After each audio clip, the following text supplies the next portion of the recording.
Welcome back, guys. It's Madison by Sloan Trade. Madison Babble Scuttlebutt Talk, another podcast, of course, with your lovely host with the most, Sean Kelly, of course, with my lovely co-host, as always, Sean Coghill. Yay! And Josh Shipman, my other better co-host. And of course, if you couldn't tell, there's two new people on our set today. If you couldn't tell, to my right, it is Alan Anderson Surabis from the Vortex. Yeah. Correct. Thank you for being on here today. Thank you for gracing us with your presence. Darrin, grace there is to that. Great, exactly, like a stray deer. Oh, the pleasantries.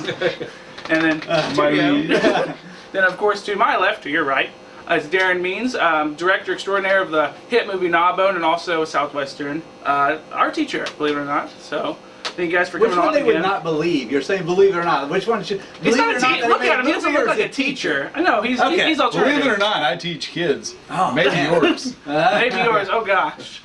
And thank you, Darrin, for joining us again. We've worked together. I've harassed you a lot every time I've seen you. I've been in another project of yours. I have. No. Order coming. Fill it in the mail. Should serve that any day now. Exactly. He'll add it to his pile of my resume. Yeah, of course. Make sure to check the bloopers. He's like, remember me. Get out of here, Deshaun. I just want work. Thank you guys seriously for joining us today. And Sean, I'm gonna throw it to you. Throw it to me. Throw it to me.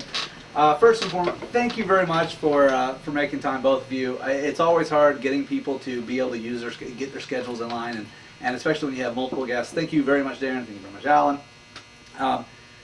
Okay, so we've been doing this for a while. If you're watching, as always, we keep saying the same things. Please check us out on YouTube, on iTunes, our Facebook page. Like, subscribe, all the stuff that these kids do these days. So, take action. You don't know anything. Action. Yeah. Like, share, subscribe. Yeah, push those button things. And like us, if you do. If you don't hit the buttons. We don't want you lying. I mean, just do what you have to do. I wouldn't mind you lying. Okay, maybe you can lie. But if you do like us, feel free to do all those things. And thanks for listening. Thanks for watching. If you are watching and you say, you know what? I've heard some of their ads. And I want my business to be represented by these people. Feel free to get with us on Facebook or give us a call. We'll be happy to make an ad for you and use it. We're using the money basically to get better gear, and also we want to do some giveaways, so that helps. So it's really helping yourself. Make that of what you will, but we appreciate the listening nonetheless. So that's all I got to show right now. I'm going to pass it again back to Deshaun. To Mr. Deshaun Kelly, Deshaun Morris. I'm going to start with you, Mr. Darrin. Of course, we got to get into what we just mentioned before. You are the director of Gnawbone. Classic, awesome film if you want to show that off, that lovely cover. And to my right, the sexy man-beast himself, played by Jonathan Garlinghouse, which is a good friend of ours as well, working on something. Friend of the shop, he's a good guy. Yeah, comes in all the time. And 5 other people. Yeah, I did look at the IMDb credits. I was like, man, Darrin was Gnawbone, Darrin was Gnawbone. I was like, man, everyone was Gnawbone. You should have jumped in. I know, you. Double XL Gnawbone. He would have paid to be in that set. Just See, Darrin, you made a mistake. These other guys were expecting money or accolades to play. He would have paid you to be in that hot-looking suit and running around the woods. Haunter at heart. Hot. No, it is. You are a haunter at heart. I am. I'm a haunter. I'm a Yeti every year at Grim Trails Haunted Attraction. I'm going to rip my shirt real quick. You're welcome, Michael. I want a pay raise for doing this. And no, but everyone was not. But also, I saw a picture of you. I did a couple of notes on you, and you actually played the stunt double stalking. Quit using that strong word. I like to say following with lovely intent. Yeah. Anyways, surprise following. Surprise following. You also played the stunt double to one of the main characters. I saw a picture with you, a little curly brown-headed afro in one of the cars. Yes. So you were a jack of all trades. You were actor, director, stunt double like 3 times on that film. Was that because of having to deal with insurance liability? Partly. Well, no. Okay. Actually, we didn't think about insurance. Okay. Come on. What's that? Come on. What is that? Nobody was SAG at the time. But no, we. I guess we just started thinking about, we need to get these shots done. So when we started the film, it was in October. We were thinking it would take 2 weeks, 2.5 weeks, to film it as fast as we could. And then that led into a year of filming, but the actors had other jobs. Of course. Joe Saylor, who did he was the DP on it, former student of mine. He now does it, all over. He goes all over the world doing stuff. That's so awesome. He had a big schedule. I was a teacher, so I couldn't do it during the day. Mhm. So it was one of the actors was a cop, one was a construction worker. So everyone had their own I lives. feel like- Everybody had their own Sounds lives, like like village everybody. people. I feel like there's a lost Village people opportunity. at work. I feel Yeah. like you had a lost opportunity Oh, yeah. with those kids. Because So- you could have worked those kids from the school right, and like the kids were gonna go outside real quick and do a little outside learning, and just have the thing run up and I actually attack did one. that once. Oh, okay. Oh, What year did you graduate? 2012. 2012. This is 2006 or 7. We were going to do a film with the kids, but they didn't know it. So I actually did what I did was I got them and all their parents to buy into the fact that we were going to do a ghost hunt type club, right? So we did 6 or 7 different ghost hunts, and 3 of the kids ran on it with me. The rest of them didn't even know what we were doing, but we were secretly filming them with cameras and stuff like that. This is back before good cell phone footage, like crappy mini DV cameras, filming them getting to these haunts and trying to ghost bust basically, and getting more and more ramped up and scared, more and more scared, and then we were going to make it look like I was the villain in the film, and I was actually going to kill a couple of them and just skip town. So All I was right. like this Method. I like this. substitute. I was the substitute teacher for 1 year for a maternity leave, and I was going to kill a couple of kids and leave. So it was just a fun thing. But yeah, that was the first thing I started with. That's awesome. Hopefully, there's at least a few of those kids that you scarred permanently. Probably a couple of them were I had a cousin. Okay. She was in it. So yeah, it was definitely No fun. payoff. Everyone's just like, oh my gosh. It all worked. We actually got a ghost picture. Somebody was taking a picture in a grave yard, and it actually you could see this little girl's face behind the grave, like peeking around. Nope. And it's literally almost a full forehead, nose, brow That's ridge, awesome. I eyes. see that. Yeah, it was pretty cool. So that worked to my advantage. Exactly. Scared I'm the gonna crap hard out of them. pass. Hard no. How meta is that though? To we're gonna fake this, but they don't know. But Yeah. yet we get something. I we had to actually get capture something. I had to on get the camera. parents to sign off It's on like- it, so the parents knew what was going on. Did you put in the kids did paperwork not. that they could die and like this? I'm No. not responsible. I just talked to the parents. I told them we were do making you a word film that about waiver? ghost Yeah. busting. We were going out, going to different cemeteries that are supposedly haunted. So here's the thing: And we'll take your kids we- out. I actually got, the people down at the sanatorium down in Louisville. Oh, Waverly. Waverly. Been there. Love that. So, It was just I there got to know last her, month. and she got to know me, and she let me bring my group in for free, which is amazing, Yeah. because they usually don't. No, exactly. But yeah, it was pretty cool. Tina Madeline and Mhm. Mattingly owns it. Fun fact: I got kicked out of there. I'm not actually allowed to go back to Waverly. That Oh, was look one at you try to act. of- All right, Josh. All right, I see you. I You see climbed you. in the body chute.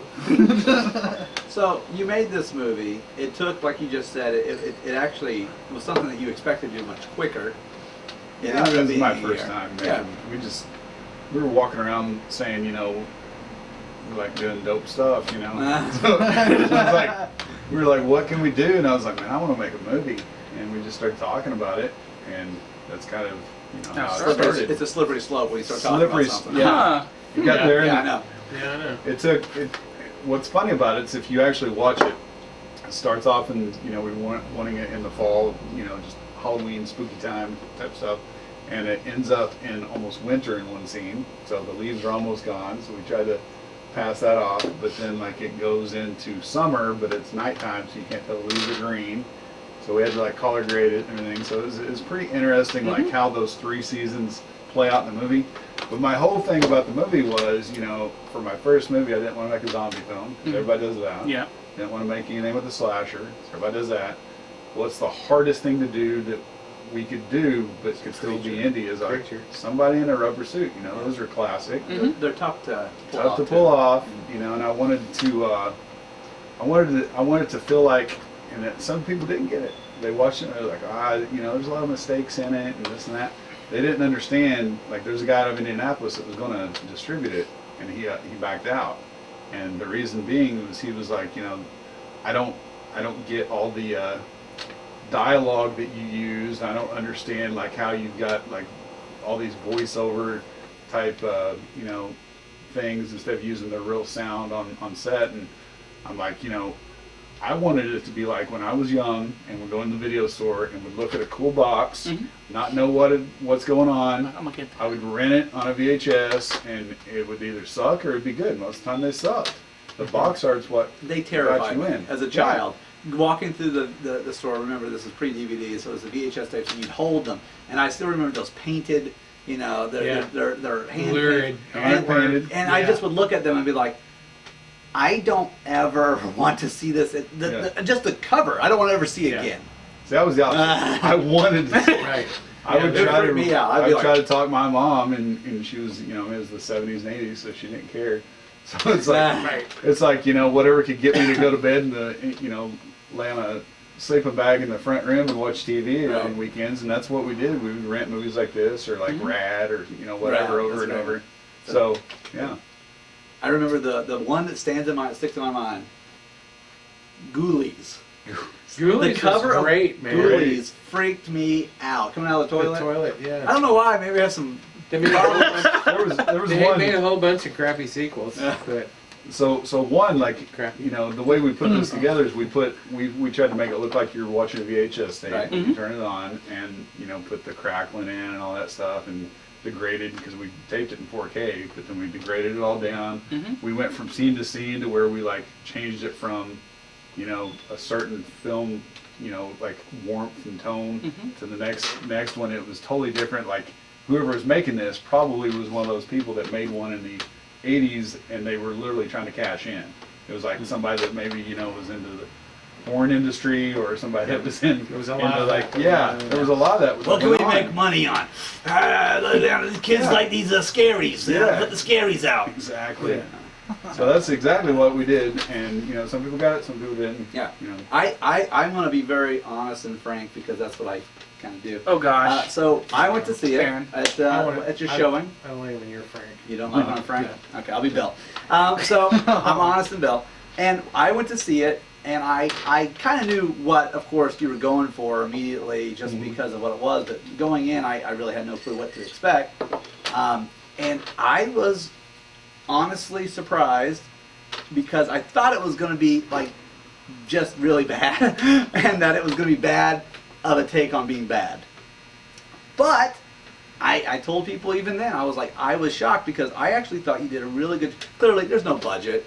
Yeah. This is not something that you're not going to people saying, well, I need $30,000 for this. You can be part of this, and the other guy goes, yeah, you know, I'll give you $50,000. His budget was And he got $7,406. About $7,000 for everything. Right. Yep. And so Including paying actors. I thought That's you not did bad. so much with so little, and that's, I think, is more interesting to me as someone who's interested in film, when you see so much on the screen for so little. Yeah. And there's so many films that throughout history that you can watch and you and read about them, and you go, and you know this too, about, it's like, oh, they made that for $400, or they made that for 10 grand, or they made that for 3,000, or whatever, and you go, holy crap, like, how is that possible? And I completely mean this. It's not just because you're here. I told people before, you did a really good job for the what you were dealing with. Thanks, sir. It actually looked really good. You did a good job of showcasing the creature with just kind of the right amount. You didn't Yeah. go too much, because we both know when you're doing creature stuff, too Less much is- is a bad thing. Less is more. Less is There's more. a couple scenes I would still would probably cut down. Hey, well, Like, don't be George Lucas. but that's all right. Let it go. And the movie was really popular. I mean, you went and took it to a couple other horror fests. You took it to KTC Horror Fest. You Yeah. got Best Feature, got Best Audience Choice. You took it Dead in Decatur, Upstate New York Horror Film Festival. I mean, you went around and did a bunch of different places, and you did your first Day of the Dead panel, Yeah. correct? That was interesting. Yeah. So I mean, you went around and got to be in. Got some good contacts. Yeah, and you went. It was in Rue Morgue, which to me, that's. Yeah. I was like, that's awesome. #1 horror magazine in the world to me is Rue Morgue magazine. So Yeah. that's awesome. So I mean, a lot of accolades, a lot of cool stuff. Yeah, and And we're still waiting on distribution. What's crazy about it? That was a rookie mistake on my part. I didn't get the actors to sign off. We all agreed on what we were going to take out of it, and then a couple of them went out to California, and now they're SAG actors, and now their managers won't sign off on it yet. So we're just kind of waiting. I've got distribution waiting. Hopefully they'll wait long enough for those people to sign. right. So why aren't they signing? What's the real issue? Is it money? partially, maybe. I don't know. I mean, they've never really come back at me with a different offer. So it's like what I sent them is like, you know, what I sent them. Yeah. You know, and they were like, well, we don't like some of the language in it. Like, I'm not a lawyer. I'm an entertainment lawyer, and I don't have the money to hire one, so I just took stuff off of, you know, what I've seen before, sent that to them. They were like, I don't like the perpetuity, but almost every one of those has it in it. You don't want to hear anyone say, I don't like the perpetuity. Yeah. There's a problem. Exactly. If someone's saying, I don't like the So, perpetuity. And that's spoilers for you, which they're trying they're to trying to get protect, theirs. but at the same So, time, yeah. It's and like they knew I there don't was know. I something mean, one of the actresses now, she's been in like Walking Dead.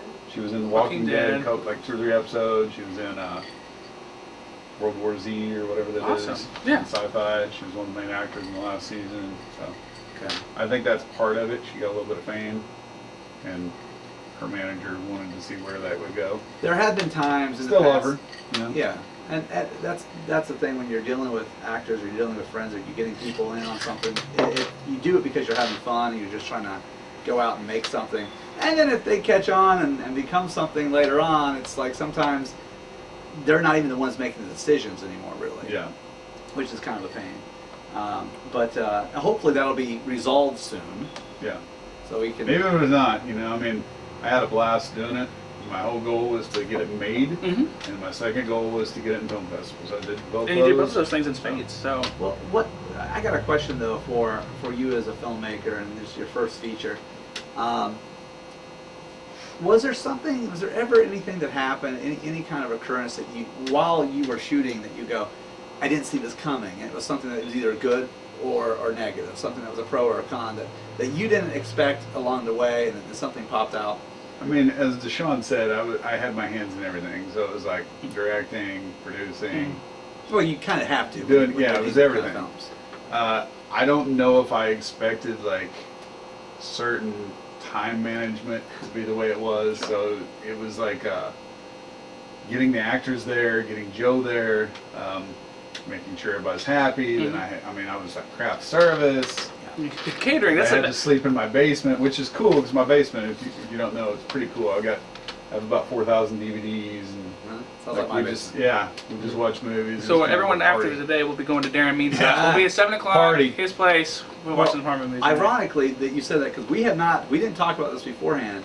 The question when I told my wife about this, and I said, I think I might have even told you. Probably. When I said I was going to ask that question, that's the question I was interested in because we've been shooting something and it's just something really small. And the number one thing with us that I have noticed as someone who's directing it is time management. Getting everyone involved at one time, just making sure their schedules line up, getting them there, ready to go. The shooting is not hard. Yeah. No, it's usually really quick. I mean, It's we just can the get time. just it's getting. I mean, we have for a movie that has no budget, legitimately Yeah. no budget, and we got to cast probably over 10 to 15 people. It is hard. Right. It is very hard. And so I wondered, I told Casey, I was like, if I had to guess, I would go with that as being the one thing that you don't think about, really about as you get into this. You're thinking about the movie making process, and you don't think about the A to Z, how they get there, and the timing, and working with everybody. I mean, we had every weekend we had planned down, you know, with storyboarding. Yep. We went out and prepared all the stunts, I did all the effects. I designed the creature. which they were awesome. So I did all that. I did pre-filming. Right. So the pre-production is a lot of work. The production part is what I didn't get. Like I'd never been on a film set. Joe had. So Joe, loved Joe to death, but he was hard to work with a little bit just Of because course. he was used to a film set. Yeah, He had all these mentality. helpers, he had lighting guys, and I'm like, you gotta help us light. You're the DP, you gotta help us light. We don't know what we're doing, so like he had to teach us all that. So that was kind of a pain in his butt. The sound guy that he helped hire, that he went to school with or lived with for a while, was kind of a pain for a while because like he was only going to be there for a certain amount of time, wanted a certain amount of money, so he got paid. There was people on the production that didn't get paid. I didn't get paid. Yeah. Trent didn't get paid. Joe really didn't get paid. But like there was people Those that are got paid, select and it people. was stuff like that just frustrated me. We also made some bad deals as far as like we bought this light that Joe wanted. We got it shipped in from China. It worked for 2 weekends and then it broke. It was $1,000. Oh my god. That kind of stuff. And don't worry, it's only 1/7 of your budget. Yeah, it's only 1/7. So that kind of stuff happened. Yeah. There's another thing that happened. We borrowed somebody's truck, and we were filming the scene. So we pulled their vehicles up on the trailer, and we were driving around. And I was actually driving. Joe was filming in the back of the truck, so we didn't have like a camera mount on the cars or anything. You know, it's just kind of old school. But we still couldn't have them drive, so you know we were pulling them on a trailer around in the woods and in the country. And we got done, and Joe was like, "Oh, we're done." You know, like he was like, "Take a left up here." Well, they forgot to put the tailgate back up. Oh, and geez. if you take a turn, the hitch would hit the tailgate. And so we ruined the tailgate on this guy's truck I borrowed. We had to buy him a new tailgate. I had to go literally to a junkyard, find a tailgate, get it painted. It was a mess. You know, that was another amount of money. So there was like parts along the way that I would do differently Of course. We filmed one time for a full 24 hours because of all the stuff we were trying to get in, and the people weren't coming back. So we were like, let's get this all in. So that was the worst night. It was a 24-hour shoot. Was there any? My special effects I loved. Every time we did a special effects scene was the funnest scene. And I think when I first started, you know, like I didn't know what I was doing. I was just expected to be in charge, but I didn't know what I was doing. Everybody else didn't know what they were doing. So it was kind of a mess the first 2 weekends. And then I got a groove. And once you get in that groove, then it's like good. So like the last of the filming was really good. Awesome. You know, I had good experience after that, but like So it ended the well. beginning was horrible. It ended well. Hard ended beginning, well. soft It ended all Sound- right. Sounds like it was an education. Like you It exactly learned was. a my tremendous next amount one- of stuff, right? And the shorts I've done since have been easy because of the education I got. So And so it's basically whatever you went through, it was kind of worth it just to be able to learn from those mistakes or those issues that occurred. Was there ever a time, I'm always interested in these issues, was there ever a time that you really just had that kind of knockdown, drag out with anybody on the cast or crew where you just weren't seeing eye to eye, or you were just exhausted and people get irritated? Was there any period where you just really had it out? Come on, Christian Bale. there's some interesting times. I was the peacekeeper for the most part. Trent and Joe are good friends, and me and my buddy James, who helped co-write it and did the music and all that stuff, are good friends. So I went to high school with him. Trent went with Joe. We set out to make this movie, and I was like, we got to be careful because this could get to where friendship Could be done. Could be ended. could hurt. And I thought at first that might happen. I was like, because Joe was kind of yelling at Trent, and Trent was saying stuff to me about Joe, and they were kind of bickering back and forth. He was like, you know, I don't know what to do. And so like I had to smooth that over, but then I had the same kind of thing a little bit with James, and then it was like, oh crap, what Here are it we goes. doing, you know? But then it smoothed over. We had a couple of times where a couple of actors got mad because of Joe's schedule didn't meet theirs, and they were there, and Joe didn't show up till late. Mm-hmm. That kind of spilled over once. The 24-hour night was Hellacious. hellacious for everybody. We did film 2 scenes that it was like almost snowing, spitting snow, like the old man scene where he comes and grabs a guy and he pisses all over himself. At Pioneers Village. That was at Pioneer Village, Yep. outside of Hardy Lake, and that was like 32 degrees that day. Mm-hmm. So those things, you know, I mean, but nobody really fought. That's good. Yeah. We did have fun. Dirty Dave, which is the sound guy, if I ever see you, might punch you in the face. Calling you out, Dirty Dave. Yeah, I'm that coming only- for you. Well, his name was Dirty Dave. What did you expect? Yeah, I call This you is, Dirty this Dave. is a call out. They would all sleep in my basement. And before he left, I guess they went out one night downtown here and was drinking, Mm-hmm. and I didn't go with them that night. And they came back and came in early in the morning, and we were supposed to shoot the next day, but not till the afternoon. So that's why they went out drinking and having fun and seeing Madison. And apparently he got drunk and peed in my floor in my basement. Oh my. Carpet or hardwood? Carpet. Oh! So Rub his nose in it. Get the I was a little Dirty mad Dave. when I heard that story later on. They didn't tell me for like 2 weeks after David What's already that left. smell? So, Yeah, I was gonna say. well, they cleaned it up, but I Your floor mad. was never the same again, man. I was Well, mad. that's what we learned. I don't have the same carpet now. So that's good. Didn't get sent to that. Yeah. We're gonna switch. We're gonna segue from his film, which was a horror genre film. We're gonna segue a little bit into the horror genre as a whole. We're gonna talk a little bit about it. Hey, you know what the thing is that we got this DVD right here of Gnawbone.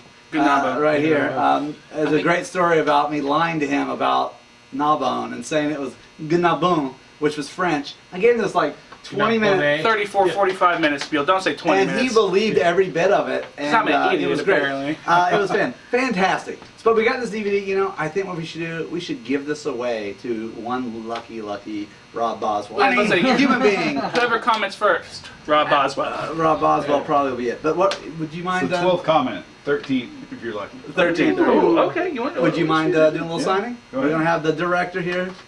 Now, On the outside or on the inside? You On the know, inside. you feel, Yeah, close that's up the out. best thing. You don't want to have to, be one of those guys. Be By the bitchy. way, I designed the entire thing and painted that as a painting. Oh, that's a painting. I saw the painting. Wow. It's a full painting. Yeah. That's like some quality stuff there. That's like the stuff that you see promotional material. Yeah.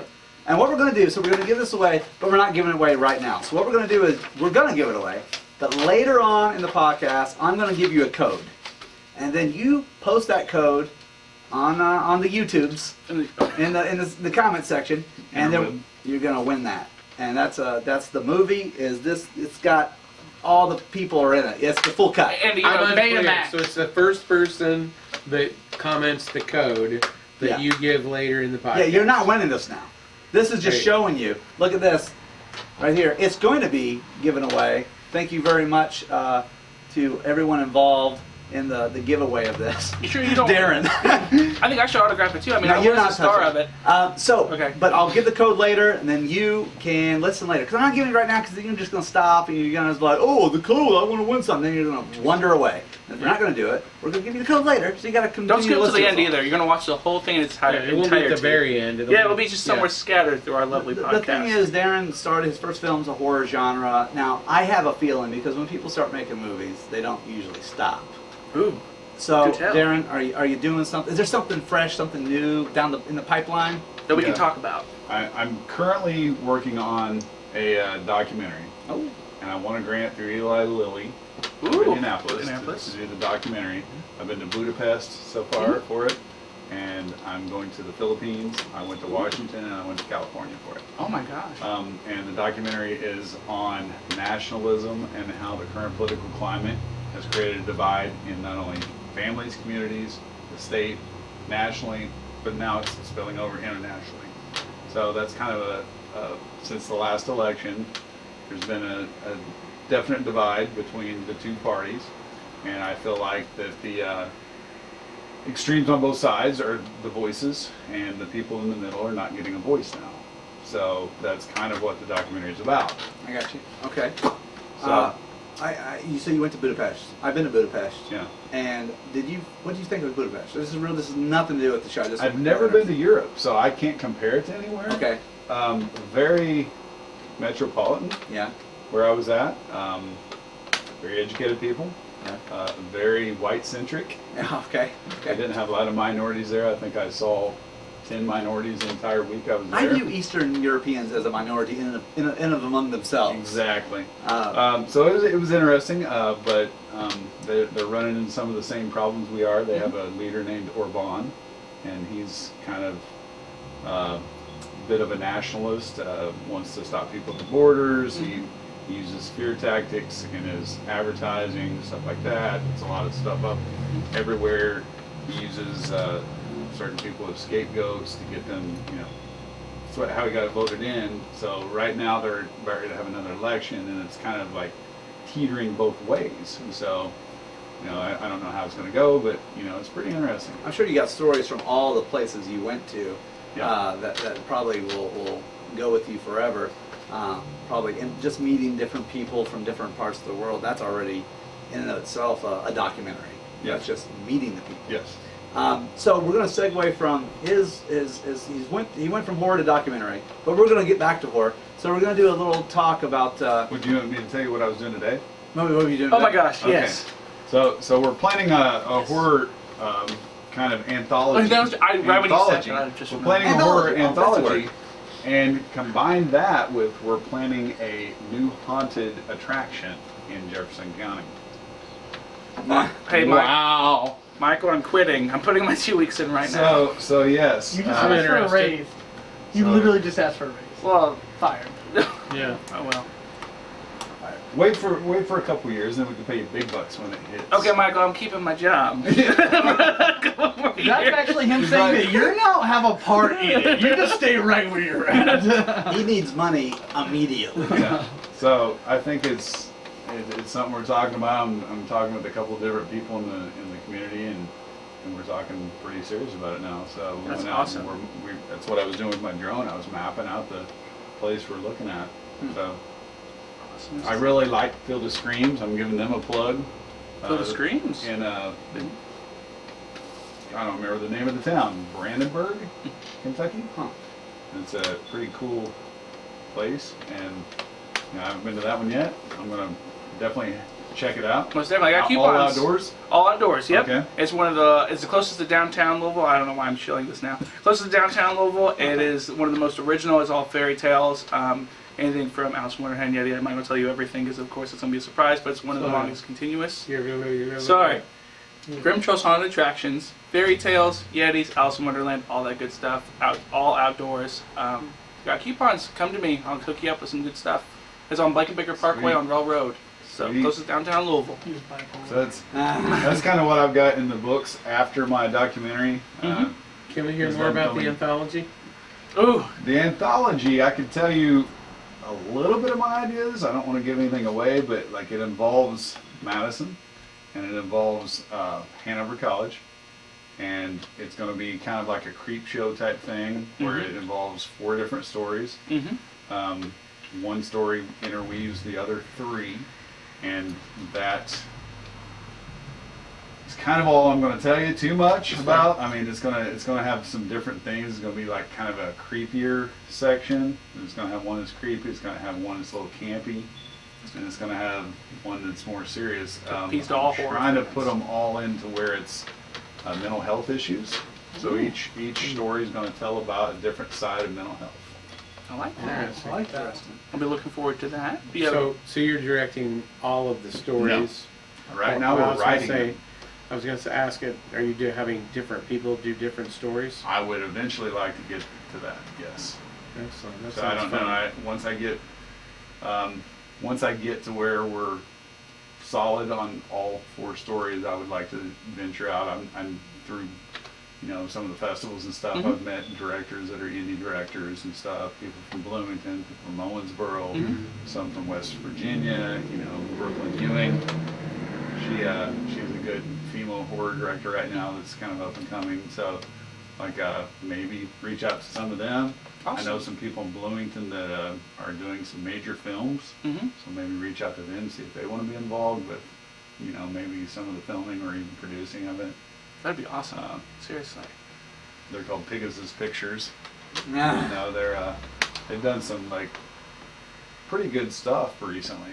I mean, they had, I can't remember the name of the one, The Good Catholic. That was one of them that came out like a year ago and won a bunch of awards, and it had like Danny Glover and people like that in it. So it had some Awesome. major stars, major stars back in the day. But Oh, that's kind of what I'm wanting to do. major. I mean, I don't know how far it's going to go, but Well, Do you have a Mostly. working title? no. Well, that's all You know. to be seen, apparently. Well, good luck in your Well, venture, man. yeah, I'll wish be you looking luck forward on to it, that. most definitely. And if you want my resume, it's over there, actually. We were going to rip it apart today. And really just We didn't have enough time, Well, man. I'm sure if you want to give me your full resume, I'll see you in my back window someday. Yeah, most at my definitely. house. Whenever you're Already rushing there. to, Darren, I love you. he'll be like, no. You can leave. I don't want to see you. I've already called the cops. Let them brush my teeth. No means no. He actually put 911 on speed dial. Yeah. It's only 3 buttons, but he needed just one. Shaves a couple seconds off. So what are we doing? What are we talking about now? Well, we're Horror. venturing from horror into, just horror in general. Some of your inspirations from horror, doing your film, you running a horror forum called The Vortex, And so, like, what's, for example, Darren and Alan, I'll start with you. Alan. What's your, if you had to pick one of your favorite horror films of all time that's kind of got you into horror, it's got you obsessed with horror, gets you a horror nerd, what tickles your fancy? Well, if you had to pick one, you can pick a couple if you'd like, because I know that's a very hard question to ask. I hate that question. It's like asking which is your favorite kid. Billy. You know. Obviously, Yeah. Billy, every time. Right. Clearly wasn't me. Gosh, Josh, that's number 6. We're keeping track. Yeah. We need to have a running like a board. Yeah. Horror itself has so many subgenres to it, and can run the gamut from comedy to really disturbing stuff, and often other tangents and directions. So to pick a favorite, like I could pick a favorite out of one of those subgenres maybe, or pick movies that influenced me or stuck in my head, but as far as a favorite, no, man, there's just Too many. there's too many. Yeah. I noticed there's two types of people. People that can say, I have a favorite, this is it, and there's people Right. like Alan who Or says, conflicted. I got so many things from this one I love, and I got this one over here, and I got this. And I am the opposite. I'm one of those people who can just go, no, that's my favorite. That's it. That's it. Darren, how are you? What's your plan here? I agree with Alan. You know, me teaching film studies, the kids always ask me what my favorite, you know, whatever Western is, Insert film. action, you know. Yeah, genre here. And they know I love horror. I mean, that's what I collect the most of. You know, I've got over 2,500 horror movies. So it's like, that's all I do is look I for bet we horror have like movies. the same collection. Probably, for sure. It's pretty close to that. And you know, I mean, there are so many subgenres. There are movies that affected me probably when I was young, and I still enjoy. I can't say they're my favorite. I would say, like, The Exorcist freaked me out when I was little. I just went to the Exorcist steps in Washington last week when I was there doing the documentary. That's awesome. Drunk. Which You one didn't of fall those? down. I acted like I fell down, I took was a just picture, gonna but say, then I was so you like, gotta wasted, have the it's funny. picture if Was- you got the bottom of them, yeah. The funny thing about those steps, those they actually They're in just Joker. they're in the Yeah, have you Yeah. seen not a Joker spoiler. yet? This is not a Yeah, spoiler, pretty but sure that was they it. appear in the Joker movie Several times. and we were yeah. just like, I thought that was fantastic. Yeah, So- Georgetown, I mean, the house has changed a little bit, but it's still there, you know, so that was just a freaky movie for me to watch when I was, you know, in my teens. Jaws, I know that's not really horror, but it's kind of horror. Sure it is. It is. It's a creature feature, right? Exactly. Straight you know, up. That affected me. I mean, I didn't even want to swim in a pool at night, you know, Like when I I- was young. In fact, in a Scared me. very liberal, loose sense, I'd almost call it a kaiju movie. I would agree. Yeah, it's Yeah. a giant creature. Yeah, It's, for sure. And you know, I would say that the first time I rented The Evil Dead, Sam Raimi, probably my favorite. I didn't know what I was getting into, and I rented it straight off the shelf, one copy at Scottsburg, Indiana, at Tinker's Video World, and it blew my mind. I did not know what I was in for, you know, and it was like, I had the same experience. Yeah. I mean, the Had camera no- shots. Yeah. I mean, it was scary, and I don't think he meant it more scary / tongue-in-cheek funny. You Yeah, get splat it was stick, campy. satire. It hit me. You know, it was like one of the scariest things I've ever seen. You know. He built tension so well in it, Oh, yeah. in such a hurry. You could go in that movie from everything's calm, okay, we're going to take a breather, to crank you right back up in 1 minute. And then, and that's how he works that whole film. Yeah. I feel remember like. when he built tension in Spider-Man 3, when I was like, when is this Yeah. going to end? I was like, oh, Sam, man, I don't know what I'm doing here. I just feel like, oh, you're gonna, hey, credits? No, not the credits. With 1 and 2, it was like he made his cake, but then he wanted to eat it too. Yeah. But in that Yeah. third one, it was like, oh, you just went too far, bro. Yeah, it was a train wreck. But at least he acknowledges it. I thought that was. I mean, like, Was that the There's one a lot that of, had like like- 14 villains Yeah. in it or something Yeah, like 15, that? but yeah, pretty close. Yeah, You yeah, beat your it's time. like- yeah. So Josh, I'm gonna ask you now. Do you have a favorite? Yeah, you're not a horror guy. I'm not a horror guy.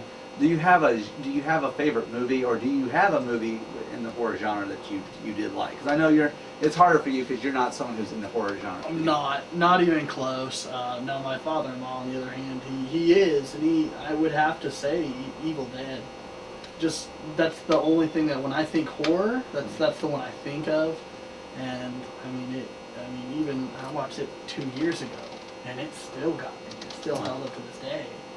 So and for what, a $10,000 budget, is what he had. Something crazy small like that. I think it's less than that He actually. had a not gonna crazy lie. small budget, and he did such a great job. But I mean, Of course, they did steal some of the camera equipment from the college they were going to. Yeah. hey, that's That not part of the budget.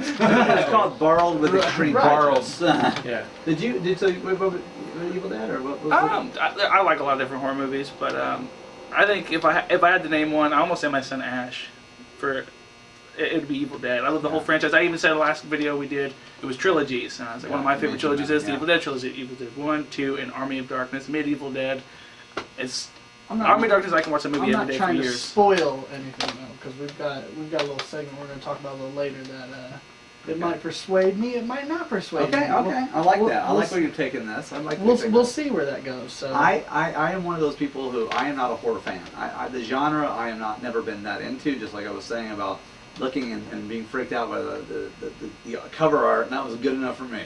I don't like supernatural. I don't have nothing to do with it. But my favorite film of all time is a horror film. So I'm one of those people that kind of fits in a weird spot where What's your favorite? Psycho. I just showed that last week. Oh, well, there you go. Oh my gosh. So, here's my little thing, okay? And I tell people this all the time. If you have any other genre, drama, love story, rom-com, whatever, I think I know where you're going. you could put those with any other genre and it could still be a rom-com. You could put some western, it still could be a rom-com. You could put a western with a rom-com in it. You could put comedy in it. It could still be a comedy rom-com. It could be a drama. As soon as you put horror in anything, it taints it and it makes it a horror.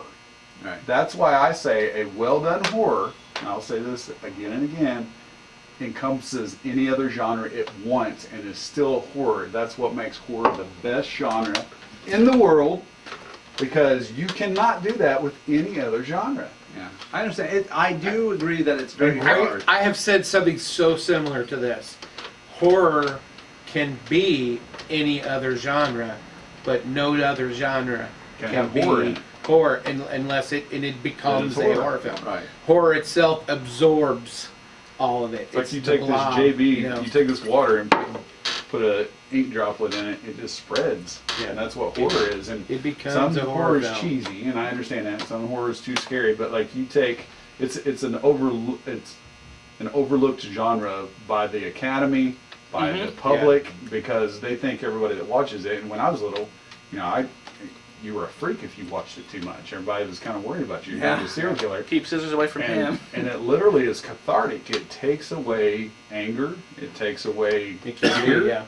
It takes away a lot of things. You know, I mean, the way they've always labeled it, it puts those into people. But I think it does the exact opposite. So I understand what you're that's saying. why I like it. I do agree that generally speaking, either it's a horror or it's not a horror, and it can have anything else in it. No matter how much comedy is in it, it's still they live as horror. I was going to say, and I do believe this is true, that it's the hardest of the genres for people as a whole to take seriously in the filmmaking world. Yeah. Not as far as the watchers, but as people who are Yeah. interested in films and go, okay, well, we can't take that seriously because it's a horror. I think that's a real thing. I think it's been a real thing for years. There's a lot of fantastic movies that are horror, but they're not horror. They're working with a lot of other issues, and they're dealing with a lot of other subjects that are just using horror as a backdrop. And so, you know, they're Example. The Babadook was one that I know that people, I like that one. you know, I know that one. He's like, it's the Something ideal I that know. it's a horror movie, but in reality, it has nothing to do with the horror genre as much as it's like it's playing a backdrop. This is about people with emotional issues, dealing with emotional crisis, people with loss, and things like grief. that. Yeah, Grief. I took it that And way. so that's Like not a Pet horror Cemetery. movie. Pet Cemetery is about grief. Right, I understand what you're saying. Yeah. Yeah, and so it's not a horror movie. It's putting this realistic, important issue to people's lives into this genre, and so it becomes horror because that's what you've done. But that movie, you just take a few things out, and it's a sad drama. It's ordinary people, you know. It's that kind of film, and there's a lot of films that fall into that category where we put it to the backdrop of a horror, so we call it horror. Now people immediately are like, well, I don't know, it's a horror movie. I don't know. They don't take it seriously. I think there's a movie that comes to mind when you say that, where even playing off what you said, where if you take think, what is it going to be? It's called, I think it was Homebound. I don't remember the movie, the title very well, but it was all about this girl who had to go back and live with her parents, and they were overbearing, and she was on house arrest. But she slowly just starts feeling someone watching her, and it turns into someone's living in her walls, finds someone living in her house. I like saw in the this. walls. An Australian flick, right? I- She was like the goth chick and living Right. with the older parent. Yeah, And it was it was good. It was amazing because at the very end, the guy living in the walls was hilarious. Yeah, He was a fantastic character, and turns out I'm not going to spoil it, but it turns out to just be this comedy at the very end with it just. The whole thing was a comedy. It was fantastic, Yeah. and I think But, that's the first Yeah, thing that it, comes to it my tricks you into it. You I loved don't it. realize that it's a comedy. Loved it. Going into it. Yeah. mind. The whole mindset, you're like, oh, Yeah, it's a something's gonna pop, micro something's budget gonna- film too. Well, I mean, not micro, but small budget. It was good. I really Yeah. liked it. I would recommend that one. Yeah. Well, I mean, going from the genre of horror, we're going to talk specifically about a very specific horror, sci-fi, whatever you want to call it, The Thing. John Carpenter's 1982, The Thing.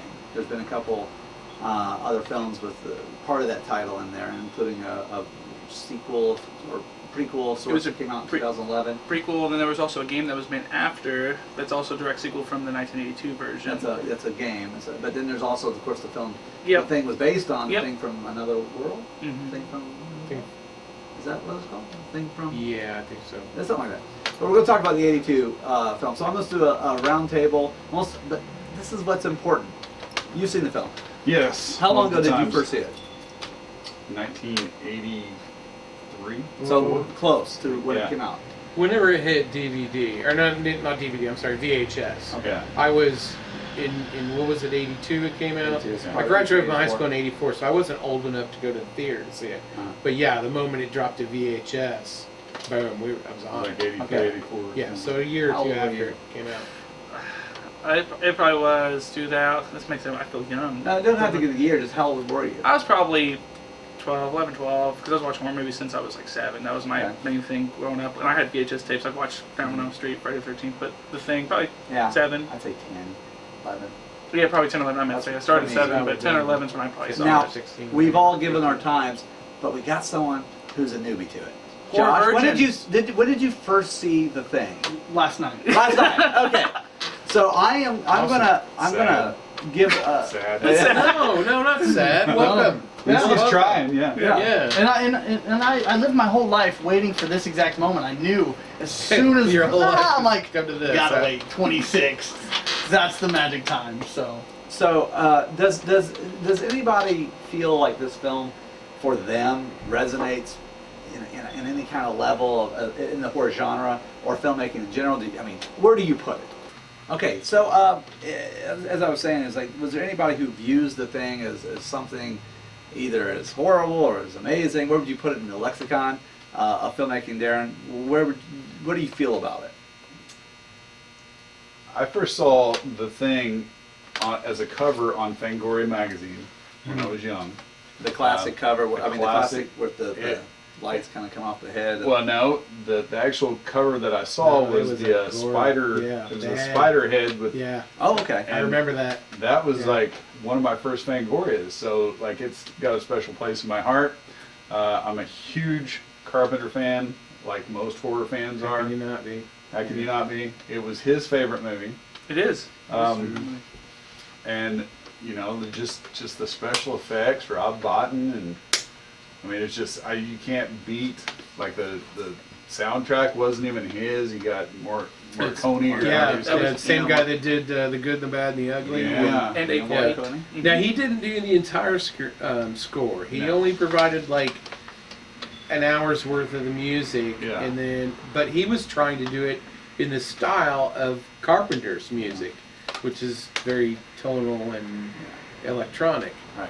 So we've got one guy trying to sound like Carpenter, and then Carpenter took that and filled in the rest of the score himself. Interesting too. So- What he found is that, of course, the Hateful Eight, Tarantino, Right. years ago, Mhm. Ennio Morricone. Yeah, he Used. did the soundtrack for that. Use that. Used. Use parts of that was not used in Carpenter's film and used it in Hateful Eight. And then Oh. Tarantino was very inspired by The Thing. The Thing too. And so that's I why he didn't has the know same that. paranoia aspects in the Hateful Eight, and Right. actually using Kurt Russell in that film as well. There was a lot of purposeful, tie-ins there. purposeful. Yeah, Tarantino was- absolutely. Yeah, Tarantino was also inspired in Reservoir Dogs. That was another film that he says that's inspired by The Thing. And there's a bunch of other people that were inspired as well. I love J.J. Reservoir Abrams, Del Dogs. Toro, Shows like X-Files and Stranger Things that all have kind of correlations to The Thing movie. It's one of those movies that, to me, again, I'm not a horror genre guy. I love The Thing, but it's like I don't even view it as a sci-fi or horror. I view it more in my brain as this paranoia between these people. It's this growing tension, this growing unease, and that's what's most interesting to me. Is you have to keep track of everyone. They're going, they're coming. Yeah. Who's Well- like fighting each other at any given time? I don't want to talk over you. Sorry. No. This is what you got to do. You got to interrupt me. For me, The Thing plays out like an Agatha Christie, right? up. It's Interesting. like Shut up. it's Then like there were 10 none. Little Indians or Murder on the Orient Express. It's a bottled episode. They Yeah. are all contained in this one compound. No one can leave. Yeah. Like Orient Express, they're all contained on the train. Right. 10 Little Indians, they're all contained in the house on the island. So we've got this bottle episode, and you're right. Suddenly you're taking notes. How long has so and so been gone? Who's he come- with? Who did he? Yeah, could he possibly? Right. And you're like, okay, he could have touched him, and then the dog, and then and you're trying to figure out and you rule out just like they are.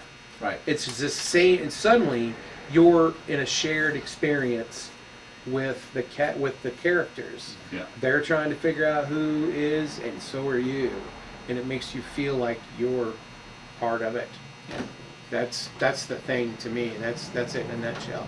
That, and it's the single most best, fantastic display and example of practical effects It's fantastic. in a horror film. Which I It think is just hold up crazy. tremendously. And they do. They And- hold up and, pretty well. You to know, that. I was telling him, I told my wife too. It's like the way the practical effects. She was talking about the practical effects too, and she views it as probably her favorite horror movie. And the practical effects, it's '82, and we're so used to CGI these days. Mhm. Yeah. And I feel like I'm still not used to it. well, yeah. I feel like practical effects are still scarier than anything that you can CGI. There's just something Yeah. about a tangible item there that you can, you know it's really there. And we talked about that today in the sense of like, it's almost like, it's because it was made realistically or semi-realistically or being a practical effect, it's like, that thing could be real. It was could, real. It could look like that. was It could there. move that way. It can sound that way. Right. With CGI, it's almost like you're watching something and like, there's that disbelief of like, oh, nothing truly looks like that because it was computer animated or computer generated.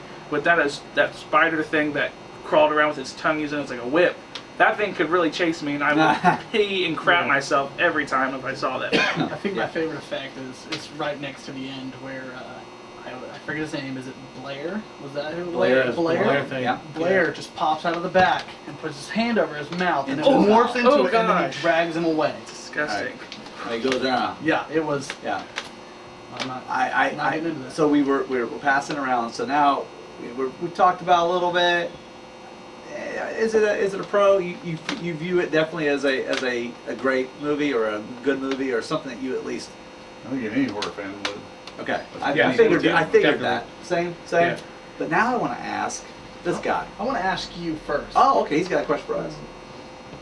You guys know me. You guys know my personality. You Yeah. guys know what I'm into. You know what I've seen. What do you think my answer's You, gonna be? you go ahead. No, You want me to go? Yeah. When you texted me last night, I did right in the middle of it. and you were that, and that's what gave me the only thing I was like, oh, he's texting me during it. That could be a bad sign because it's either one or two things. One, someone's is disconnecting from the film. They're like letting you know, or they're so excited. It's so great they have to let somebody know. Bubbling over. Yeah. You like Alien, which is not in the same wheelhouse. It's similar. Oh, One being Totally the same. yeah, I feel like. but some people say it's different because, and we talked about this briefly today. One is what did they say? How it was like the thing is toxic Don't masculinity, say that. and I hate and then the saying that. alien is very much a empowering woman character with a lot of women. Deshaun, shut up. Okay. Ah. I'm trying to get him triggered. Let Sometimes me He's get trying this. to trigger me. It's He just knows. a cigar, man. He knows. I'm trying to get him riled up, but it's fine. It's fine. I think you liked it. I think you Wow, liked it was it. that long, everyone, Yeah. to be able to say, Yeah, I think you liked it. I think At first, when I was thinking about it, I thought he probably doesn't. I think he probably did. I'm going to Thinking go with about you it. did too, for the same reason that I said that it works like a mystery.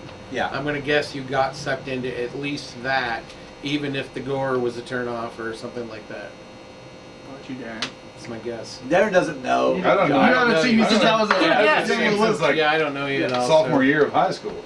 I absolutely loved it. Oh, okay. Hands down, it was phenomenal. So much that I was actually using the restroom when I texted. I think I was gonna say. It's not like in the middle of like doing Glad the you doing could the join deed. us. Welcome to the club. But- Wow. Even just bouncing off what you said, it made me jump. Mhm. It made me jump. The blood scene. That's exactly what we That's talked what we about. That's the scene That's that the got one I got me. sucked in, and Every I had time. my eye on one person the whole time, and I was like, "No, there's no way. It's not him." And then it's like, "Okay," and then the person I didn't expect Well, popped. Carpenter, just like almost every great director, looks to your favorite director course. or movie. Yeah. I don't know if it's your director, but Hitchcock loves building stuff up, building tension up, punching you in the face, letting it die down, building it up, punching you in the face. That's the way he does. And everybody's copied that, including Carpenter, and that had the perfect MacGuffin at the beginning with the dog. And then Oh, yeah. and it had all these red herrings So throughout, confusing. like you said. Yeah. Constantly. Yeah. And then now you're put with a Russian roulette of blood-borne pathogens, which Yeah. is also creepy as hell. You know? Yeah, one of the most tense and scary scenes in the film takes place in a petri dish. Yes. I mean, And- for all the effects Yeah, and all right. that, one of the most tense freaking moments in the film is you staring at a petri dish. And they build How it. do you do that? They build it up. It's not like they You know just what I went mean? through the Right. They're looking at everyone. And they Everyone's- just show them everyone's and then back to slow. the back. You have to reheat back to that. the- yeah. The Cutaway constant shots were reheating. Excellent. You Yeah. have to keep reheating. The We get- sound, the Right. lighting, The everything. sound. The sound. You That, know, And that's that's words. that sound. Yeah. You get so used to hearing that. And you're like, okay, that's the comfort. See, I'm getting when, like burned just thinking about it. I'm like, when it it goes, gets me, man. when Yeah. it goes, Oh, it goes, yeah. and that's the thing Now, I jump to every time. Here's me being, a teacher and film studies teacher as well. If you go back to the original, and I don't remember what it's called, Thing from Outer thing Space. from- Another world. I think it's Thing from Outer Space. Thing from Okay, Outer Space. so that might be it. So James Arness was the yes. creature. So you go from Cold War movies for the baby boomers, Yeah. which is all about them and the other UFOs were at the height of, their height. All these, them with the giant ants and Godzilla and everything. So the Cold War and us bombing, Japan was all at the forefront. And you take John Carpenter's film in the early '80s, Cold War's still going on. He uses that paranoia with what's going on in America for the others, because we did have a nationalistic point of view back then. Yeah. We were very Reagan. patriotic with Say Reagan, 82, yeah, that would have and been. everybody's like Yeah. freaking out. The thing was, it bombed when people first saw it. Oh my Critics gosh! hated Yeah. it. It got big. I It, watched it, it. it didn't Instant. bomb. It made a No. little bit of money. It's But basically what not what you happened thought. when it went to VHS Yeah. is when it took off. But it was It got actually more of an audience And there. scholars started looking at it for Right. what he was. Yeah. Eventually. You see what I'm saying? Like sometimes when people watch horror genre, I think part of it's just because they think those are movies for teenagers. Right. It's not for the intellectual, Right. but it's just like, I listen to metal. It suffered It's for just like metal, Yeah. Yep. there's man, you and I music. must have had the same childhood. Yeah. But it opens the same day as Blade Runner, Yeah. And which is E.T. beautiful. E.T. was and 2 weeks not too before. yeah. E.T. was And 2 weeks E.T. before. 2 weeks before. And look at, these are great sci-fi films, but they're all very different. Oh yeah. Blade Runner is the film noir. And then we have what I like liken to an Agatha Christie. And then we've got E.T. And E.T. and The Thing are the yin and yang of what Creatures. we might Ah. have as far as extraterrestrials go. Right. We've got one that's cute and wants to heal and ouch and and Loves phone reproducing. home. He might be a child even. Product you know, placement everywhere. Yeah, yeah. And then we've got one that wants to assimilate Ow. and become all of us until we become it. Right. Yes. Right. So one is the left, peace and love and understanding and we're gonna trust that the aliens were probably all here for good. And then the other one is the right, which is we're afraid, and here they are. You know, this is what they're gonna be like. They're gonna try and indoctrinate and suck us up like communism. Well, it's interesting you say that point. Yeah, because my wife made a good point. Because like you said, the Cold War is still happening. You don't know if your neighbor is a communist or not. You can't tell by the looking at him, right? Right. And this thing becomes the person, and you can't tell by looking at it. Well, that's actually So- just brought up in a new Yeah. new movie called Jojo Rabbit. Have you seen the trailer for that? Mhm. It's talking about it's a great little trailer, but it's a Nazi based timing. The main character's a Nazi child, and he's got an imaginary friend, and he finds a Jew hiding in his house. And his friend's like in the trailer's like, how do you know? I hear they all look the same. We all look the same. You know, it's that idea that something that looks like us Might not be us. might not be us. Right. Whether It it might be our enemy an even. alien or whatever the situation is. Well, that's the metaphor for either communism or some other ideal that we don't agree with. I You thought. know, and that's what I felt like the thing kind of tended to represent at that time, because we were still at Gorbachev tear down that wall Yeah. kind of era. You know. Pre. Yeah, but 6-7 years later. Yeah. leading up to it. My wife made a good point. Perestroika or whatever it was. Yeah. Going on, That's right? true. Yeah. The people when they're chasing the That was dog. like throwing your Scorpion song right now. But was Winds of Peace? Yeah. Did they do that? Peace or Winds of Change? there's a change. Something like It's a change. Yeah.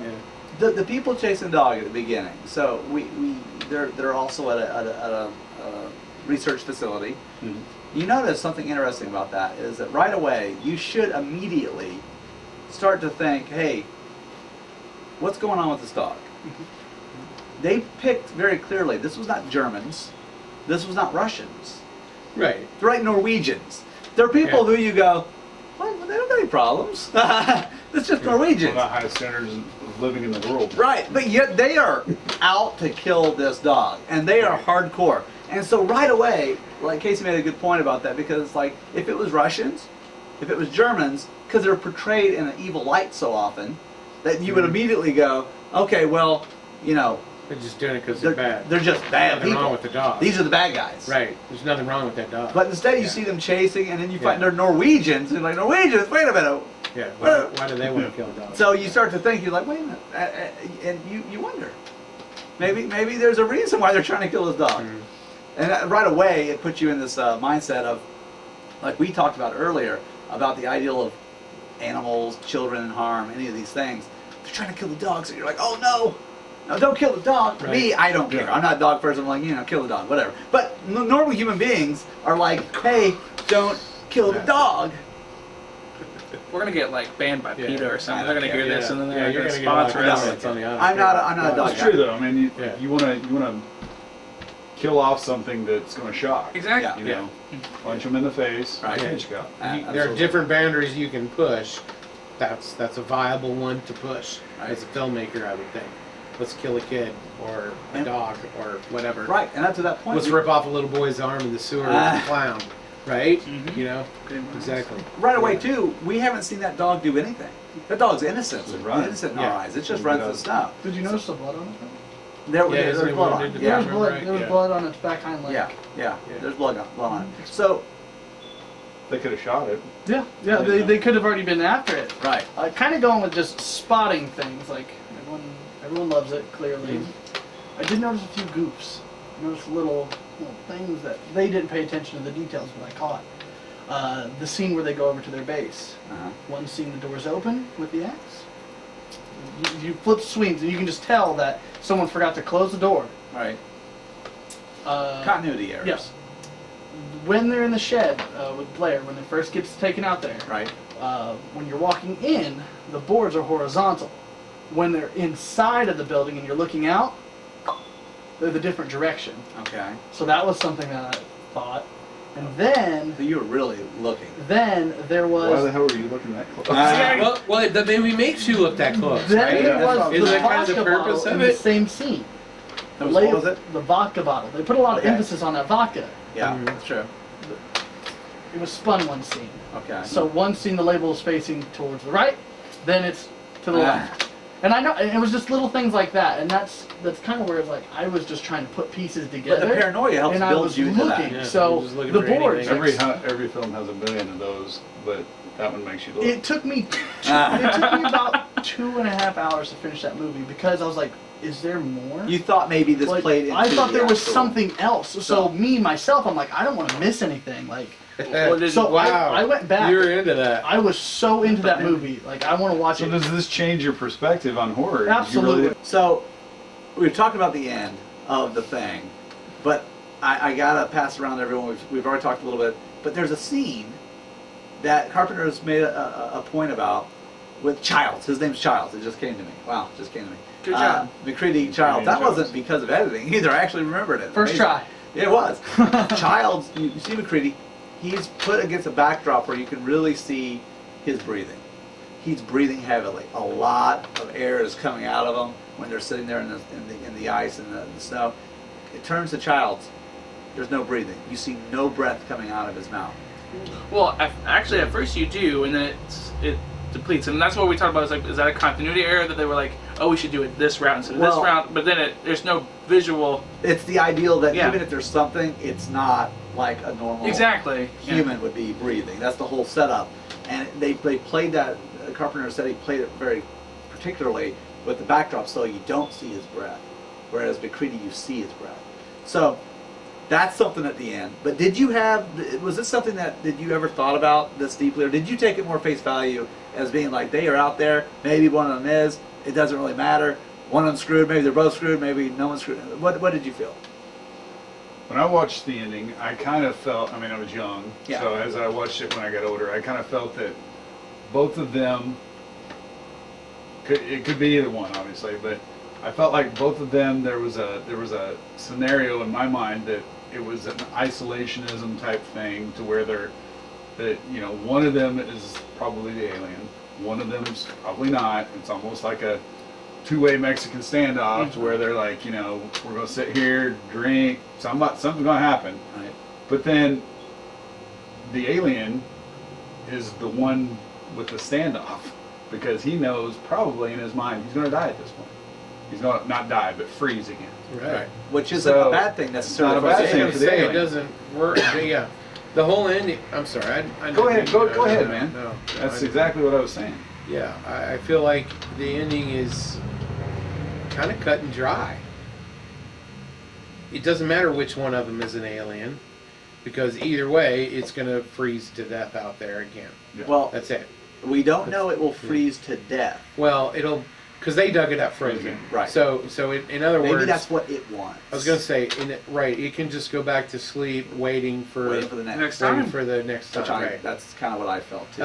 And what I loved about that was also earlier, remember when it's morphing, did you catch there's one, like a head comes out of it, if I remember, that looks like a dinosaur. Yeah. It looks remarkably like a T-Rex. Okay. And to See, I thought it me, was a that Dog was, comes up. Yeah, I know what to- you're talking about. I never thought of that as a. to me, that told me that the alien had been on Earth for that long. That it had been here and assimilated, that maybe been the reason the permafrost had been dinosaurs millions of died years. off and then froze again, and now, you know what I mean? Like that was, and then at the end, it just goes back into stasis again, and we get a sequel, hopefully. Is what I was, at the end of that, it was like, I hope there's another one, you Right. know? The question I have with that though, and is what state was he when he was done? Like what did they find? What was the creature? Like what was the creature? Like we only saw what he was, the hollowed out hunk of ice, right? Right. Yeah. Well, You Is he see just gonna a look like? blur Is inside. he just gonna see like? Is he just gonna be the form he was, Or was he already taking another form? or when was he already frozen? taking another form? Like did they dig? Because the thing with this is you got to think about Yeah, if they just dig find a a whole bunch of dead Gosh, I know. humans. I thought about doing thing chips. If they're just gonna find a whole bunch of dead humans, they're really not gonna do much with those Why dead would they have humans. dug them up They're and brought li- them inside? Right, but if they Wow. found something like a You just gave me dinosaur, something new. if they found like a dinosaur, something that they felt like was important, but how would they know if it's the thing versus the other guy? I don't think How they are they knew gonna do anything. anything? Didn't they dig up part of the ship though too? Wasn't Yeah. there part of the spaceship? Yeah, There's the video whole of thing. it. Yeah. Yeah. So they knew that So this was something they dug out of the wreckage. So Right. that's what made it important. That's what made to it them. special. But Yeah. nothing's gonna make him special sitting there frozen. Here's the thing: it never says that those people on the ship were the monster. Right. They could have been aliens That were that already we didn't assimilated see, from that. that have already too.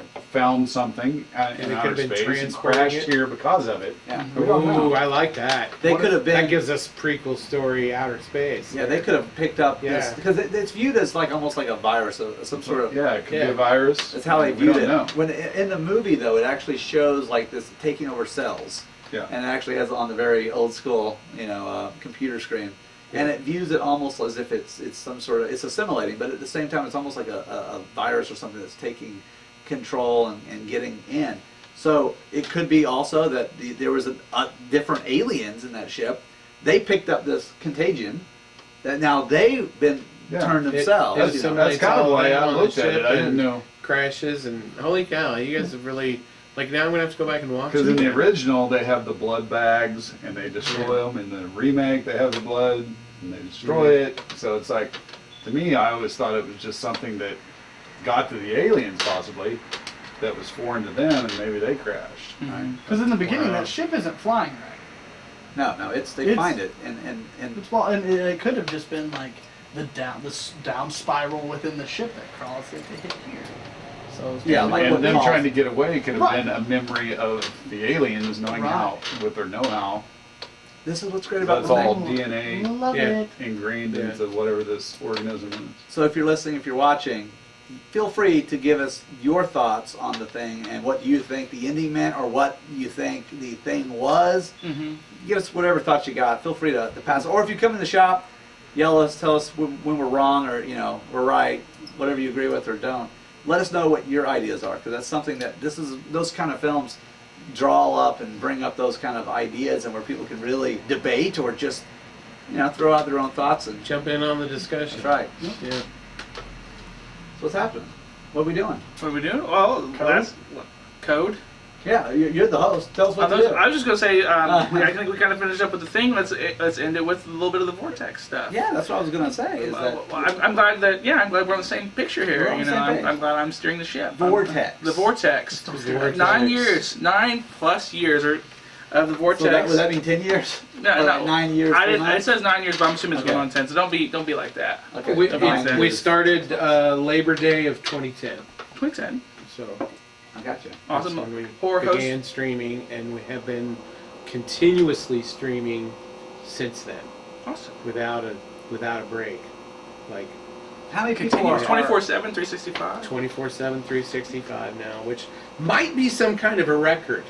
Like I don't know what Guinness the needs to be longest called. stream is, or how I would go about finding that out. We'll work on it. But I'm dead serious. It might be an actual record. It's got to be. Guinness needs to know? I'm interested now. How many people are involved in this? There are 10 of us that run the channel. Okay, when you say run, do they have different roles and Kind assignments? of. Yeah, we don't have titles or anything like that. The 10 of us that do the channel have never all been in the same room at the same time. Different parts of the country. We live all over the country. Okay. Let's see. Sluggo and Zoid live here in Indiana. Dr. Sick is in Michigan. Lurkin's up in Chicago. CE is out in New Jersey, or Crimson. Molly is in, I think, Nevada. Forgive me, Molly, if I don't know where you live exactly. Destroya is up by Washington, D.C. One of Sparkle Death is down in Louisiana, and Toad is in northern New York State. Like, we're not even close. Right. Now, some of us have been in the same room together at conventions, like where we all showed up at the same one, but never. It's always a different combination. And it's a great example of what can be done with the technology online, as far as running a business or a group or whatever, virtually. The whole thing exists on the internet, and Right. always has. So, Yeah. what's the ideal behind this channel? What's the programming, or what do you do? What's the crux? We are a horror host channel. It's horrorhost.net, and there's another one of those nets. There was a tradition of horror hosting that began in the 50s and has continued ever since, but with cable television breaking off from broadcast TV and then almost completely killing broadcast TV, almost killed the horror host. They went a little bit different there, but Are you talking about, now for people who are listening, they don't know who horror hosts is. Are you talking about Okay. people kind of like Sammy Terry? right. Elvira Yeah. even? Elvira, Okay. Joe Bob Briggs is making a nice little resurgence now. He's a movie host, not necessarily horror, but drive-in and exploitation and Okay. grindhouse type stuff. Yes, Elvira is probably the most commercial face of horror hosting. Okay. Cassandra Peterson, and she's done a lot for the genre. But it was birthed in the 50s. There were these packages of movies that got sent out to the television stations, and it was just, here's 30 films for you to show. And they bought rights to them in a group. There was originally, the first one was the Shock package, and it had a whole bunch of Universal horror films in it, some of them bad, some of them good. And they encouraged them to host. And the birth of horror hosting would be Vampira. Mila, what was her name? I wrote it down earlier. Just Vampira. But in like 1954, I want to say, she did a show in Los Angeles hosting the Shock Package movies. Okay. And it just grew from there. Other people she became very popular, like instantly. And what a lot of people don't know is that Vampire was actually riffing off of Morticia Addams from the Addams Family comics, because they were in the New Yorker at that time. So she got discovered by going to a Halloween party dressed as Morticia, and they wanted her to come and be. And they used to dress her up and drive her around the city and do appearances and all that. She became very popular in LA. Right. But anyway, that grew, and then what happened was the cable stations needed filler at nighttime. So Before they went off air. They needed Before they something, went off because air, right. all the normal TV shows and news quit. Well, I mean, back in the 60s or 50s, was it probably by 9 o'clock? yeah, 10 at the very latest? midnight was usually when a lot of stuff went off. Okay, completely. And then when they wanted, they could stay on longer, but most of them just didn't have programming to Right. fill it. So they got the weatherman or a camera guy or somebody that worked at the station to dress up in a creepy costume and host these crummy old movies to fill time at night. And they became popular. They became like local heroes and celebrities. They were very And- localized, too. And right, Very they're all very territorial. localized. Yeah. You can tell people like where they grew up and stuff by which horror host they were a fan of. And of course, here in Indiana, Sammy Terry is a legend. And in the horror hosting world, you can go to California, and they actually in the horror host community, they know who Sammy Terry Right. is. You know, even here. So it's this little niche genre that we're working really hard to keep alive. So we provide a channel that shows 24/7 horror hosts. Okay. And we have horror hosts from all of it's still very much alive. It's just moved to the internet. And so And- do they actually host? People Films. dress up, produce their own stuff in their garage or their basement. Some of the guys go on location and do stuff. And we probably got, I don't know, maybe close to 40 hosts, 50 Okay. that have been on the channel at one time or another at least. Maybe more than that if you count past ones that don't produce anymore. But we show people from all over. We even have a couple Australian hosts. Horror hosting is still popular to a small extent in Australia Gotcha. with Nigel Honeybone. He's as well known there. Sounds as- like a great horror host. I like Yeah. the Nigel. name Honeybone. he's a Sounds delicious. he's hilarious. He's very dry-witted and just funnier than crap. He's one of my favorites, actually. And then we just took on a new horror host in Australia. What is it? The Blood? Not Shine. Dark? No, wait on.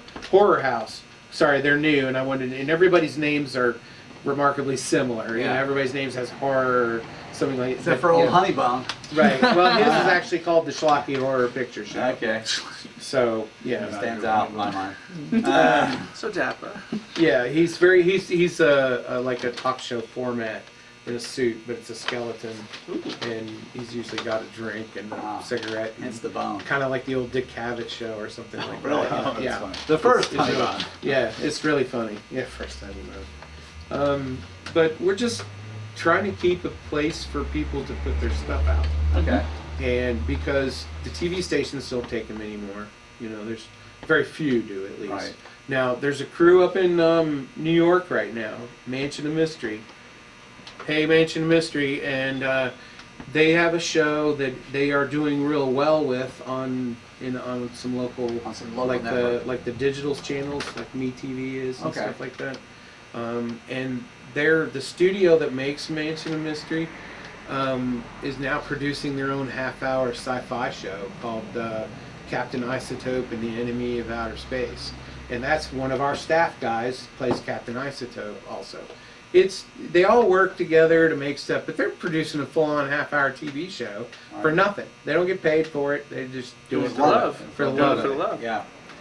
It is something sad to say that it's just time and these things go, they come, they get big, they go. But horror host, I know from a kid, that was something that struck a chord with me when I was a kid, and I'm Yeah. sure there's a lot of people from our generation, those 70s, 80s kids, that was a thing. Yeah. It's just sad that the way TV has expanded and with how it is now, local networks don't really matter at all. Not really the local stations. So at least there's a spot with what you guys are doing where the internet's accessible to everyone now, so they can go on. What's the website? Horrorhost.net. Horrorhost.net. And they have about 2,000 people that follow you on I Facebook. did an 8-day average, and it worked out to, I don't know if I even wrote it down, but about 2,300 individual viewers a week, which isn't bad, Yeah. for views. Considering 10 years of that, Right. Actually, just recently we broke the 3,000 mark on a day, but I don't know why. We don't know. Something we clicked don't that know way. what happened to push up like that, but yeah, and we're growing a little bit.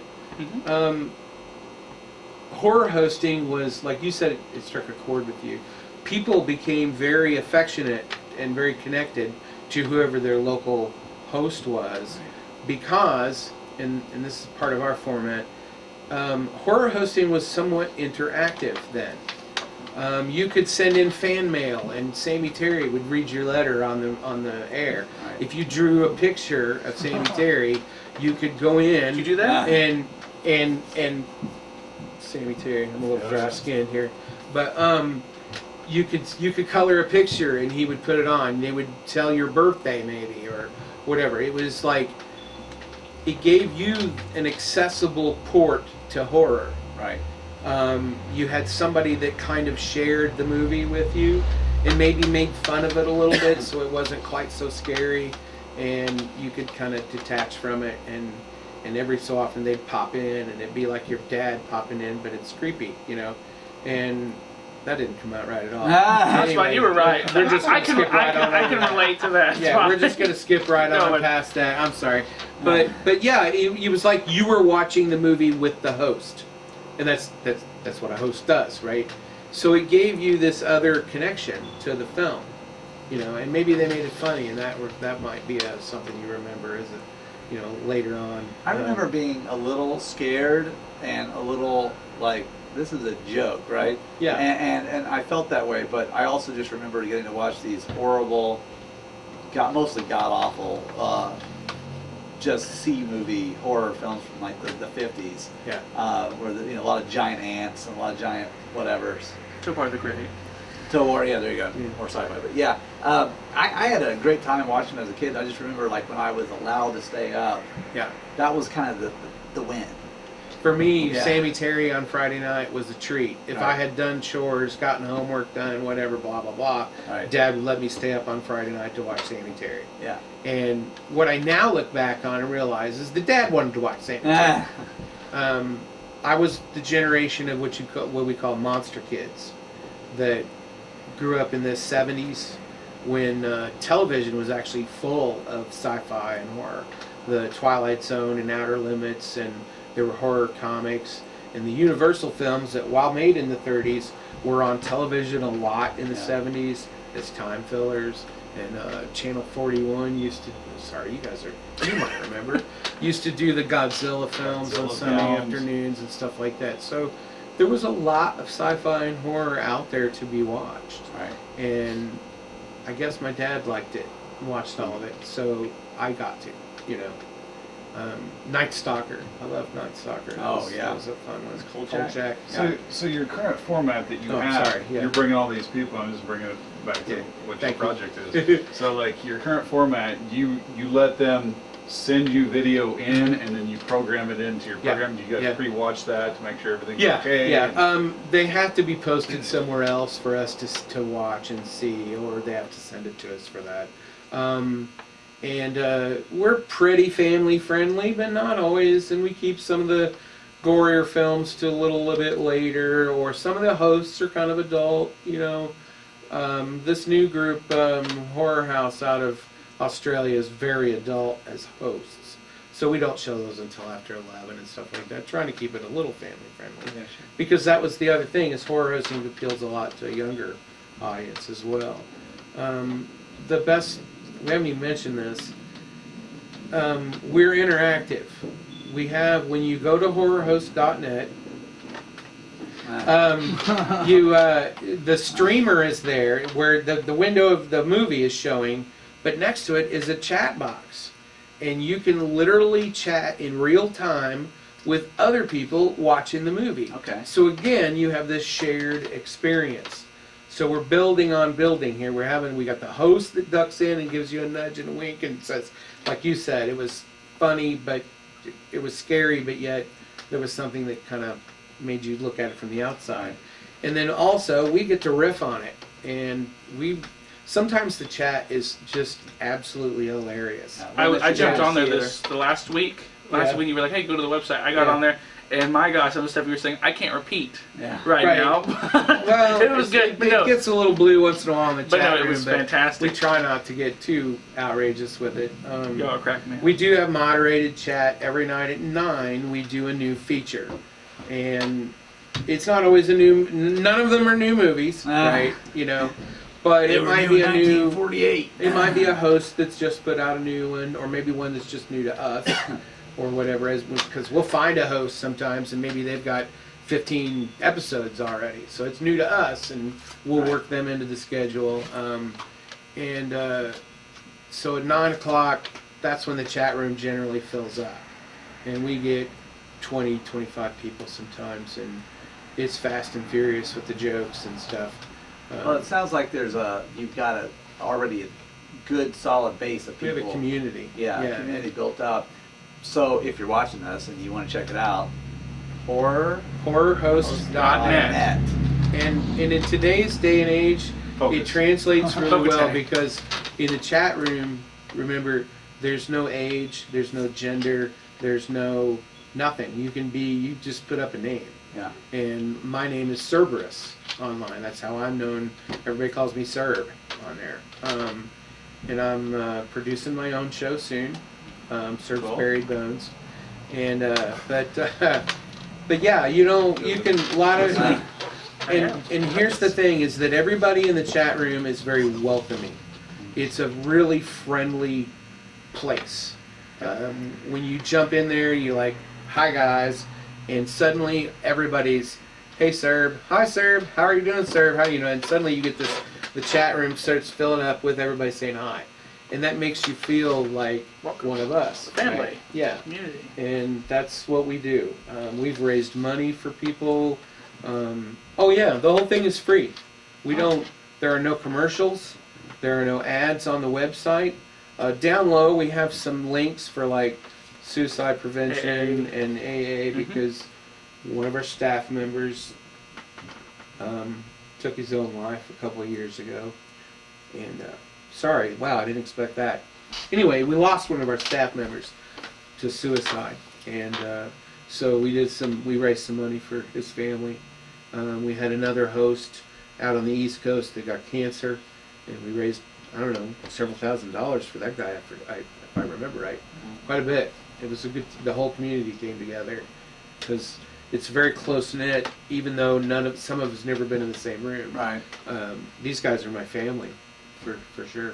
Well, 9 years in, you Yeah. start to have some feelings, even if you don't want them. Yeah, I've been on 7, I think, Yeah. now, since 2012. So Yeah. yeah 7. Well, I want to say thank you very much for being here and talking about your forum. Thank you very much, Darrin, for coming in and talking about your film and any and everything else we talked about with film making and movie making. And Deshaun, we got anything else to say?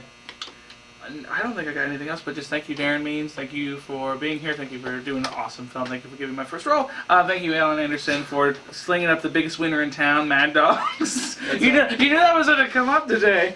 Biggest winner in town. You almost got a spit take on that. You timed that for it, but wow. They're delicious. They're huge. There's a lot of food there. And there's I called have the a big hot dog dog. stand. That's what they're We're gonna talking talk about about. No, That's we what are we not. He already Yeah. asked before you messaged me. We were talking about some stuff. He said, "Are you hung?" And you meant to, your auto corrected to something else. I was like, "Do you want me to answer that?" Speech text. I was like, Get this "Man, straight. man, That was we- on speech text. Darrin, it's too late. It's fine." But thank you guys for joining us today. Thank you for being Thank you, guys. awesome guests. Thanks for having and me. maybe this man. will be the This first has of been a many. hoot. Josh, thanks for giving your the virgin take on the thing. We appreciate you Yeah. being able to Yeah. throw that out for us Thank you all. for opening my eyes. I Open feel like the there's a eyes. third eye right there. And if you're I'm gonna watch- suck it all in. If you're watching, All right, Virgin. All right. if you're watching and or listening, but especially watching because this is gonna really you can only win this on YouTube. So if you're watching, Y2K. Like the jelly? Type in Y2K, you stupid idiot. Y2K.